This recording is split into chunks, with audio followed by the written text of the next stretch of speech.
जब से ये ममदानी और ये तमाम चैप्टर आया है तो चार एक बड़े फैक्टर, अक्सर हमने रिपब्लिकन डेमोक्रेट सुना है वहाँ पर, लेकिन अब ये सोशलिस्ट कम्युनिस्ट ये बात आती है। खुद ममदानी कह रहे हैं कि मैं सोशलिस्ट डेमोक्रेट हूँ। सर क्या मतलब है सर, ये किस दिशा में जा रहा है सर? क्या समझाने की कोशिश कर रहे हैं ममदानी या ट्रंप या वहाँ का लोकतंत्र? देखिए, कैपिटलिज्म उन्होंने बहुत साल ट्राई करके देख लिया है, तो अब डेफिनेटली एक सेगमेंट ऑफ सोसाइटी है जो इससे बेनिफिट नहीं हुआ है उसको।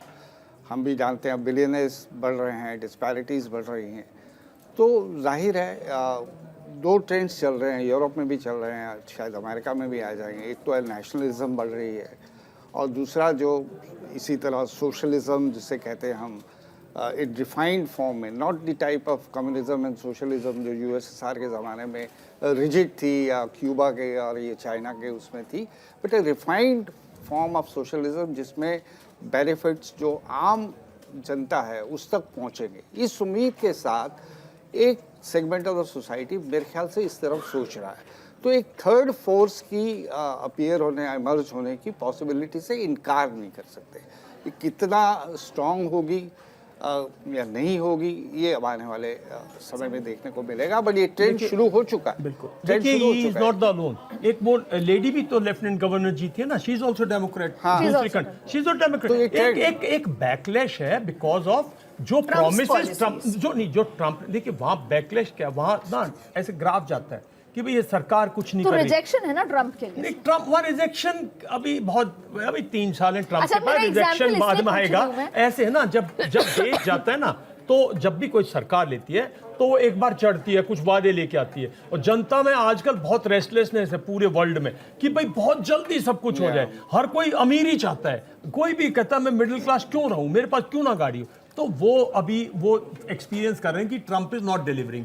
उस नॉट डिलीवरिंग में जो है ही इज गेन्ड इट। अब ट्रम्प साहब कितने श्रूड पॉलिटिशियन हैं, क्या कुछ होगा वो, और 3 साल बाद क्या लाएंगे, ठीक है, गॉड नोज। ठीक है, एक ओपन क्वेश्चन है। मैं अपने डोमेस्टिक कॉन्टेक्स्ट में कह देता हूँ कि अभी हमारे काफी स्टेट्स ऐसी हैं, वेस्ट बंगाल है, साउथ है, आई वाज अबाउट टू, अगर वहाँ पे नहीं मतलब आ पा रही बीजेपी, तो ये मोदी की रिजेक्शन नहीं है। हाँ बिल्कुल रिजेक्शन नहीं है, हाँ उसकी एक्सेप्टेंस नहीं है, उनकी acceptance I mostly in field. हमने हर चुनाव को, और ये हमने अब 2014 के बाद से ही करना शुरू किया है। व्हेन आई रिपोर्ट, हर बार मैं ये कहती हूँ कि ये चुनाव लिटमस टेस्ट है। मध्य प्रदेश, छत्तीसगढ़, सुनेगा सर, मध्य प्रदेश, छत्तीसगढ़, राजस्थान का चुनाव होगा तो लिटमस टेस्ट है। और हमने ये बीजेपी या कांग्रेस के नेताओं से ही सुना है। अगर कर्नाटक कांग्रेस जीत गई तो हम ये खड़े होकर बोलते हैं, क्योंकि हम उन माइंडसेट्स को पढ़ते हैं। सर विशंबर सर समझिएगा, पॉलिटिकल रिपोर्टिंग की एक बात बता रही हूँ। हमें ये बताया जाता है कि कर्नाटक, साउथ के इलाकों में बीजेपी को अभी भी रिजेक्शन है। ये एक नैरेटिव कांग्रेस की तरफ से निकल कर आता है। अगर नहीं जीतती है नॉर्थ इलाके में कांग्रेस, तो बीजेपी का एक अनसेड नैरेटिव निकल कर आता है कि राहुल गांधी का एक्सेप्टेंस नॉर्थ में भी आया ही। देखो, मैं इसमें अदिति से वाकिफ रखूंगी सर। मैं आपसे वाकिफ नहीं रख रही, कोई बात नहीं, हम तो डिसेंट ओपिनियन है। इसमें ये नहीं कि कौन क्या बोल रहा है, ट्रम्प खुद इस चीज को कह रहा है, because my face was not on the ballot. वो भी इस चीज को मान रहा है, वो भी इस चीज को कह रहा है। सर हम इसको डिनाइल में नहीं जा सकते। फर्स्ट बिग इलेक्शन आफ्टर 2024 यही भारत में तो इलेक्शन जीने बनने की चेहरे पे ही इलेक्शंस होते हैं सर। को जब भी मैं फिर वही बोल रही हूँ, किसी भी मुल्क से, सर मैं बस ये खत्म कर रही हूँ, Mamdani has not gained because of his own policies, he has gained because of Trump's failure. Sir ऐसे ही होता है, बिल्कुल। इसको कैसे नहीं हम मान सकते कि उसका वो डिनायल है। देखिए, मैं भारत के पक्ष में, हर नया जब चेहरा आता है वो पिछले चेहरे की विफलता की वजह से। पिछला चेहरा अपना नहीं। मैं भारत के केजरीवाल कहाँ थे? इंडियन रेवेन्यू सर्विस के ऑफिसर थे और आंदोलन में बैठे थे। हम कहते हैं ना यूपीए हारी इसलिए एनडीए जीती। भारत का एक बहुत डिफरेंट एंगल है साहब। भारत को किसी से मत कंपेयर करो। बहुत बड़ी सभ्यता है, बहुत बड़ा समाज है, बहुत वो है। भारत में मैं हमेशा ही कहता हूँ, जो हिमालयाज में गूंज जाती है वो विंध्यास पार नहीं करती। ये हिमालयाज और विंध्यास की तो हवा भी पार नहीं करती, पानी भी पार करता हुआ डरता है। ये भारत एक बहुत डिफरेंट समुदाय है। यहाँ बहुत डिफरेंट फैक्टर्स हैं, कहीं कास्टिज्म है, कहीं रिलीजन है, उसके बावजूद भी सर 11 साल नरेंद्र मोदी। एक मिनट प्लीज, एक मिनट। यूपी को बीजेपी ने कांग्रेस से नहीं जीता था साहब, रीजनल पार्टीज ने जीता था। वो चरण सिंह जी ने जीता था, मुलायम सिंह जी ने जीता था। बिहार में कांग्रेस को बीजेपी ने नहीं हराया था, लल्लू जी ने हराया था, इनके चौकड़ियों ने हराया था, ये नीतीश जी ने हराया था। साहब इस देश में बहुत वो है, एक राजस्थान को छोड़ के जहां कांग्रेस वर्सेस, और दूसरा कर्नाटका जहां मेन कर्नाटका में हम गलत कह रहे हैं, कर्नाटका के बाद अगली बार फिर मुझे लगता है बीजेपी आ जाएगी, वो आ जाएगा। कहीं पे भी कांग्रेस हरियाणा से बीजेपी ने थोड़ी जीता था साहब, वो तो चौटाला क्लैन ने उन्होंने बोला ये हमारी पार्टी। लोकल पार्टीज का बहुत अहम रोल है हिंदुस्तान में, और उन लोकल पार्टीज को, रीजनल पार्टीज को रीजनल थिंकिंग से एसोसिएटेड है। उन्होंने अकाली को लिया ना, अब वो अकाली खत्म कर दिए, अकाली ली थी मदद बीजेपी ने। ये इस देश की ये नहीं हो सकता, ये ना तो इंग्लैंड में होगा। पॉइंट को छोड़ देंगे। आप ये कहना चाह रहे हैं कि जो ये रीजनल पार्टीज खत्म होती जा रही हैं लोकतंत्र के लिए गलत है? नहीं, मैं हिंदुस्तान के लोग, मैं एक मिनट, ये एक चर्निंग प्रोसेस है। अल्टीमेटली पीडीपी खत्म हो जाएगी, हाँ, तमाम तरीके की पार्टियां खत्म, मायावती खत्म हो चुकी है। ठीक है, अच्छी बात है, मैं कह रहा हूँ इस देश दो में नेशनल पार्टी रह जाएंगी। बिल्कुल अच्छी बात। जिस दिन इस देश में तो रीजनल मुद्दे कौन उठाएगा?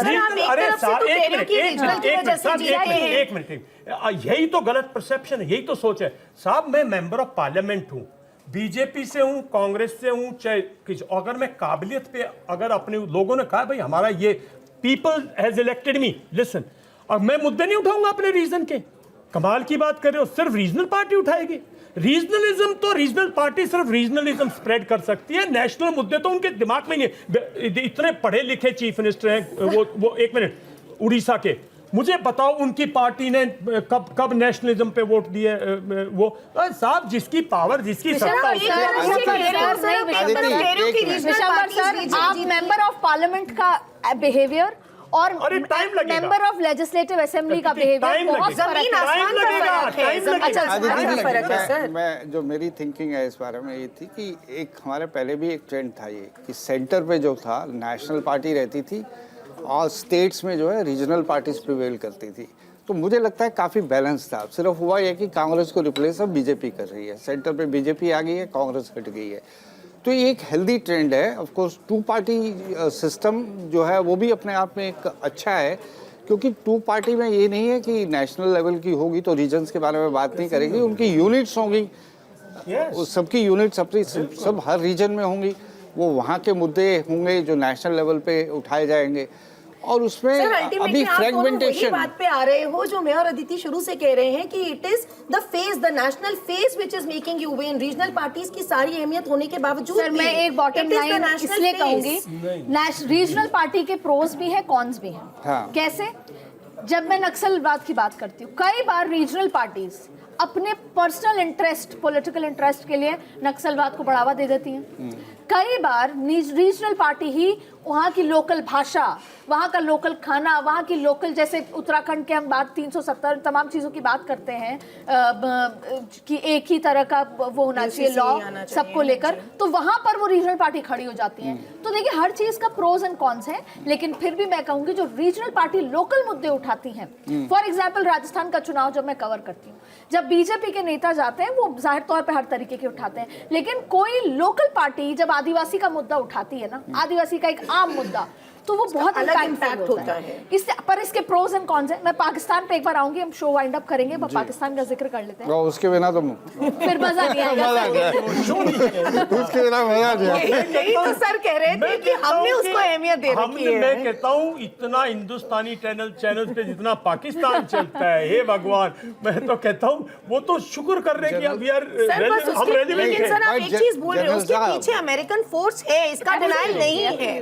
वो कितना भी छोटा क्यों ना हो, पीछे जब चाइना उसको देता है सपोर्ट, अमेरिका चाइना सपोर्ट दे रहा है उसको, चाइना को अपना बिल्कुल इकोनॉमिक, चाइना उसको पूरी सपोर्ट दे रहा है। नहीं, चाइना सपोर्ट नहीं दे रहा। अब तो China almost arms and emanations पूरे चाइना के थे। लड़ाई में उसने खुल के सब कुछ खुल के उसको अपने आर्म्स दिए हैं ना सर। तो मतलब ठीक है, चल सर। लेकिन दाल में जब तक तड़का नहीं लगेगा मजा नहीं आएगा।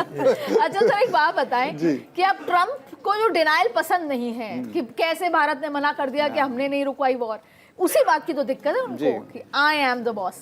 वैसे ही अब पाकिस्तान ने कह दिया कि भैया हम दूसरी बार भी शुरू नहीं करेंगे, हमने पहली बार भी कोई न्यूक्लियर टेस्ट शुरू नहीं किया था, तो डिनाइल आ गया। लेकिन डॉन जो उनका अखबार है वो ये इंडिकेट कर रहा है कि ऐसा कुछ तैयारी चल रही थी। तो ये क्या विरोधाभास है, क्या है सर? नहीं देखिए, अभी मैं इसमें डिसआर्मामेंट मैं ज़्यादा एक्सपर्ट नहीं हूँ, लेकिन मुझे किसी ने ये बताया कि न्यूक्लियर वेपन्स अगर स्टॉक फाइल में पड़े रहेंगे तो किसी काम के नहीं है। जब ज़रूरत आएगी तो अगर इनको रिन्यू नहीं किया गया या आगे फर्दर इनोवेशन नहीं करी गई तो ये एक जंक हो जाएंगे। तो ये डिबेट चल रही है एक बहुत बड़ी, अमेरिका में भी चल रही है और जगह पे भी चल रही है कि क्या should we go back, nuclear testing करें, इनको इम्प्रोवाइज करें और इनको और अपडेट और मॉडर्न करें, या फिर ये मान के चल लें कि डिसआर्मामेंट जिसके लिए एग्रीमेंट हुआ था एनपीटी के टाइम पे, फिर वो फिर ऑनेस्टली नहीं, मतलब मैं कह रहा हूँ ये ऑप्शन काफ़ी साल हुआ है, बट अब ये जो तनातनी हो रही है और अगर ये वापस शुरू हो जाता है तो फिर आपकी एनपीटी और आपका जो डिसआर्मामेंट पे एग्रीमेंट या कम्प्रिहेंसिव टेस्ट बैड ट्रीटी और ये सब जो चीज़ें हैं ना, फिर ये वापस इनकी रेलेवेंस खत्म हो जाएगी and then we go back to the pre NPT era, cold war, तो फिर ये फ्रीजिंग वॉर हो जाएगी उस समय आप। और ऐसे में जो कंट्रीज़ हैं, पाकिस्तान भी है, चाइना और ये नॉर्थ कोरिया तो बहुत खुश होंगे अगर ये दोनों करते हैं तो उनको तो खुली छूट उनके लिए फिर खुली छूट मिल जाती है। ईरान का क्या स्थिति है? ईरान, अब देखिए स्टेटमेंट देना एक अलग बात होती है। ईरान कंसिस्टेंटली कहता है कि मेरी ये न्यूक्लियर जो भी है टेक्नोलॉजी, जो भी मेरी पॉलिसी है, ये पीसफुल यूजेस के लिए, तो मुझे खाली बिना बात के जो है इसको और मैं IAEA में था by the way, international atomic energy agency में, मैं करीब 3.5 साल रहा हूँ वहाँ पे। एक बार भी वो ये साबित नहीं कर पाए कि वाकई इसका किसी भी रिपोर्ट में, वो ऐसा उसको वर्ड प्ले करते थे कि जो हमें दिखाया गया, जो हमें बताया गया, जहाँ हम जा गए वहाँ हमें नहीं दिखाई दिया। तो यार इसका मतलब कोई ऐसी अदृश्य जगह है जहाँ ये सब चल रहा है, जहाँ इनका काम हो रहा है, तो वो एक अलग नैरेटिव है। But fact of the matter is, अगर किसी ने, पुतिन ने या ट्रम्प ने एक और न्यूक्लियर टेस्ट कर लिया, फिर ये दौड़ और होड़ वापस शुरू हो जाएगी। लड़ाई भले हो या ना हो, न्यूक्लियर क्विकली देखिए, ये अमेरिकन जब कोल्ड वॉर खत्म हुई, सोवियत यूनियन ब्रेक हुई, तो ये बेसिकली अमेरिकन और रशियंस की मेजर ट्रीटीज थी। दोनों ने एक दूसरे को एक फैसिलिटी चेक कराई हैं, उनकी बैलिस्टिक मिसाइल्स की एवरीथिंग काउंटेड की हैं, देखा है कि रियल में है। तो ये जब अब बिकॉज आप आइसोलेट हो गया रशिया, और प्रेसिडेंट पुतिन ने कहा भाई हम ये करेंगे, वो मिसाइल पे उन्होंने बोला ना हम ये करेंगे, तो ट्रंप ने पाकिस्तान का कहाँ नाम ले रहे हो साहब, ये बड़ा मुद्दा बड़े लोगों का है, ये अमेरिका और रशिया का मुद्दा है। चाइना भी जितने मर्जी न्यूक्लियर पाइल्स बना ले, कैरियर्स बना ले, चाइना ने कभी इंटरनेशनली दुनिया में लड़ाई लड़ी नहीं है, सिर्फ ये भारत के साथ ये छुट कर ले। चाइना के पास ऐसी थिंकिंग नहीं है, ना ऐसी स्ट्रैटेजी है, वो तो ट्रेडर है, बिजनेस के थ्रू आपको उसकी स्ट्रैटेजी अलग है, वो आपको बैंकरप्ट करके लूटता है, ना कि आपको हथियार। ये अमेरिकन, यूरोपियंस ये कभी से लड़ाई लड़ रहे थे, ये हमारे यहाँ भी बड़े बड़े योद्धा हुए थे, स्ट्रैटेजी थी एक टाइम पे, स्लोली हमारी स्ट्रैटेजी डिवाइड होगी, 500 पता नहीं कितनी कंट्रीज बन गई थी। तो ये कोई नहीं, ये रशिया और अमेरिका का पूरा मुद्दा है, वहीं से दोबारा स्टार्ट होएगा। और वर्ल्ड को एक बैलेंसिंग पावर चाहिए, बिकॉज एक धड़े में वो बैठे वो गलत है। एक और ट्रम्प साहब ने कह दिया कि मैं खुद आऊंगा, भारत आना चाहता हूं, आऊंगा, सेल्फ इनवाइट। दूसरा उन्होंने कहा कि हम बहुत अच्छे मित्र हैं अभी व्हाइट हाउस में पत्रकारों को, और एक ये बात कही कि उन्होंने भारत ने लगभग रशिया से तेल खरीदना, ट्रेड बंद कर दिया। अब इस बयान को आप कैसे डिकोड करेंगे? देखो, उसके पहले 2 बयान तो वो सेल्फ इनवाइट है, नहीं है, एशियान में अभी मोदी जी नहीं गए, फेस ऑफ तो दोनों अभी नहीं कर रहे हैं, there is no denial on that कि नहीं मोदी जी और ट्रम्प एक दूसरे को आपस में फेस ऑफ करना चाह रहे हैं। There are reasons for that, मैं उसमें भी डेल्व नहीं करूंगी। बाकी हाँ, जहाँ तक तेल की बात है, क्योंकि उसको अपना तेल बेचना था यूएस को, तो ये जो उसने ल्यूकोइल पे और जो इसने जो रशिया की जो 2 कंपनीज पे जो सैंक्शन लगाई हैं, इस पे तो हम सकम करें अदिति, इसमें कोई दो राय नहीं है।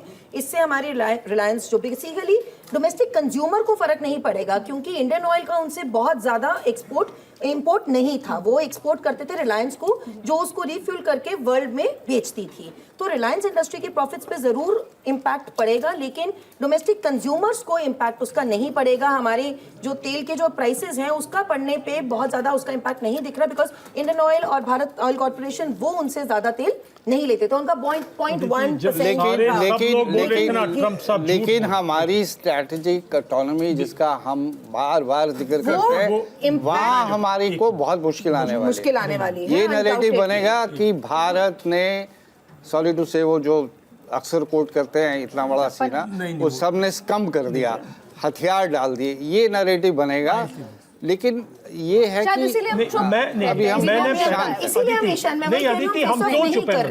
मैंने सबसे पहले कहा था कि भारत के चैनल्स, भारत के बुद्धिजीवी एक दूसरे कंट्री के प्रेसिडेंट को झूठा करना बंद करो, ये गलत है। इमेजिन वो हमारे प्राइम मिनिस्टर को करने जाए, इमेजिन दोनों प्रेसिडेंट प्राइम मिनिस्टर मिले, एक पत्रकार पूछ ले जी your country has been calling you mister Trump a liar, how are you talking, क्या बोलेगा बेचारा। ये एम्बेरसमेंट होती है, ये बचकानापन। भारत और अमेरिका के रिलेशंस 25 साल से बहुत स्ट्रांग हैं। ये सब आप देख रहे हो, अभी पीछे 7-8 दिन पहले हमारी जो डिफेंस एग्रीमेंट है वो एक्सटेंड की हमने। आप लोग, जो हमारे रिलेशन है वो कंटिन्यूस प्रोसेस है, ये एक टेम्पररी सेटबैक है विच आई थिंक हम भी नहीं हैंडल कर पाए ठीक से। हमें पहले दिन कह देना चाहिए था साहब। वो जैसे ही चाइना उसको लात पड़ी पाकिस्तान को, वो रोता हुआ गया साहब, तो ट्रम्प साहब को उन्होंने बोला साहब बचा लीजिए। ट्रम्प साहब ने हमें फोन किया साहब, हमारी तो, हमने कहा भाई हम तो पहले ही छोड़ रहे हैं उसको, तो इसमें कोई इंटरफेरेंस तो नहीं है। वो एक कहीं राहुल जी ने कहीं बोल दिया कि ये नरेंद्र सरेंडर, और पूरी कंट्री जो है पार्लियामेंट पूरी डिबेट उस पर वेस्ट कर दी। We have spoiled relations with America जो डिजायर्ड नहीं थे इस टाइम पे। हम 25 साल लगाए साहब, हमारी 5 इतनी स्ट्रेटेजिक ट्रीटीज हैं, उनका कोई कुछ नहीं कर सकता। क्या हम क्वेड से बैकआउट कर सकते हैं? क्या वो बैकआउट कर सकता? नहीं बैकआउट कर सकता। क्या हमारी जो डिफेंस कॉर्पोरेशन है after taking such strategic weapon, क्या हम उससे बैकआउट कर सकते? नहीं कर सकते साहब। कल ये ऑफ रोड खड़े रहेंगे सर, हम तो गरीब हैं, हम नहीं चाह रहे, वो भी नहीं चाह रहे, हम भी नहीं चाह रहे। ट्रम्प ने चाबहार पोर्ट की सैंक्शन भी हटाई है, बिल्कुल करेगा। अरे बार जिसको आएगा इधर, दोस्ती होगी, फिर देखोगे उसको नहीं, टेम्परेरी वो फेज है। बिल्कुल इस समय बैलेंस बनाने की कोशिश कर रहा है।